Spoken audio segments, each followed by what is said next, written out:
Assalamualaikum warahmatullahi wabarakatuh. Perkenalkan, nama saya Muhammad Usnul Fatuni Zuhdi dengan NIM 23338013 dari Prodi Teknik Mesin NK. Pada video kali ini saya akan membahas tentang pengembangan kewirausahaan dan pengembangan wirausaha.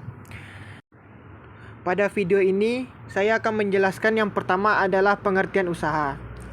Setiap manusia pasti mempunyai naluri atau keinginan dalam kehidupannya untuk berusaha mencapai apa yang dicita-citakan. Untuk mencapai keinginan yang sukses, maka manusia harus berusaha dalam mencapai sesuatu yang lebih baik. Dalam memenuhi kebutuhan manusia, maka usaha dapat menimbulkan adanya dunia usaha yang menciptakan barang dan jasa. Dari pengertian di atas, dapat disimpulkan bahwa usaha adalah suatu kegiatan yang di dalamnya mencakup kegiatan produksi dan distribusi dengan menggunakan tenaga, pikiran, dan badan untuk mencapai sesuatu tujuan. Yang kedua, ada tahapan pengembangan usaha.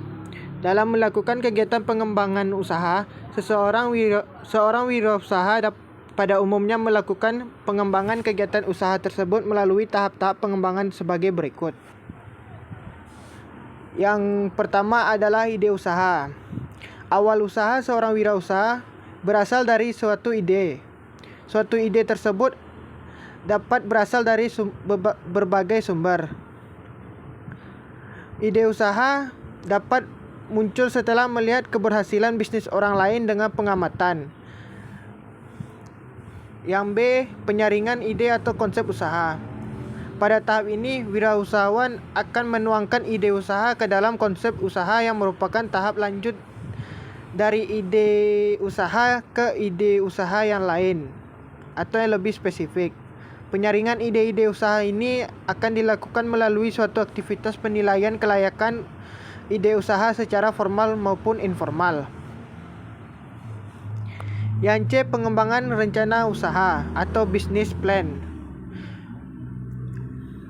Wirausaha adalah orang yang melakukan penggunaan sumber daya ekonomi untuk memperoleh keuntungan. Maka komponen utama dari perencanaan usaha yang akan dikembangkan oleh wirausaha adalah perhitungan proyeksi rugi laba dari bisnis yang dijalankan. Proyeksi laba rugi merupakan muara dari berbagai komponen perencanaan bisnis lainnya, yaitu perencanaan bisnis yang bersifat operasional. Yang D, implementasi rencana usaha dan pengendalian usaha. Rencana usaha yang telah dibuat, baik secara rinci maupun global, tertulis maupun tidak tertulis, selanjutnya akan diimplementasikan dalam pelaksanaan usaha. Rencana usaha akan menjadi panduan bagi pelaksanaan usaha yang akan dilakukan oleh seorang wirausaha. Dalam kegiatan implementasi, seorang wirausaha akan mengarahkan berbagai sumber daya yang dibutuhkan seperti modal, material, dan tenaga kerja untuk menjalankan kegiatan usaha. Yang ketiga ada teknik pengembangan usaha. Pengembangan usaha merupakan sejumlah tugas atau proses yang bertujuan untuk menumbuhkan usaha yang dilakukan. Pengembangan usaha dapat dilakukan dengan beberapa cara. Di antaranya, yang pertama, perluasan skala usaha. Berikut beberapa cara yang digunakan untuk memperluas skala usaha, antara lain menambah kapasitas mesin dari tenaga kerja serta tambahan jumlah modal untuk investasi. Yang kedua ada menambah jenis barang atau jasa yang dihasilkan. Yang ketiga, menambah lokasi usaha di tempat lain. Perluasan usaha dapat melalui beberapa aspek, yaitu produktivitas modal dan tenaga kerja, biaya tetap dan biaya variabel, biaya rata-rata, skala produksi yang paling menguntungkan. Yang B ada perluasan cakupan usaha. Perluasan cakupan usaha dilakukan dengan mengembangkan jenis usaha baru di wilayah usaha yang baru, serta dengan jenis produk yang baru dan bervariasi. Yang C, perluasan dengan kerjasama. Ada beberapa jenis perusahaan, yaitu joint venture adalah bentuk kerjasama beberapa perusahaan dari negara yang berbeda menjadi satu perusahaan. Yang keempat ada jenis strategi pengembangan usaha. Menurut Fred R. David, strategi dapat dikelompokkan atas 4 kelompok strategi, yaitu strategi integrasi vertikal atau vertical integration strategi.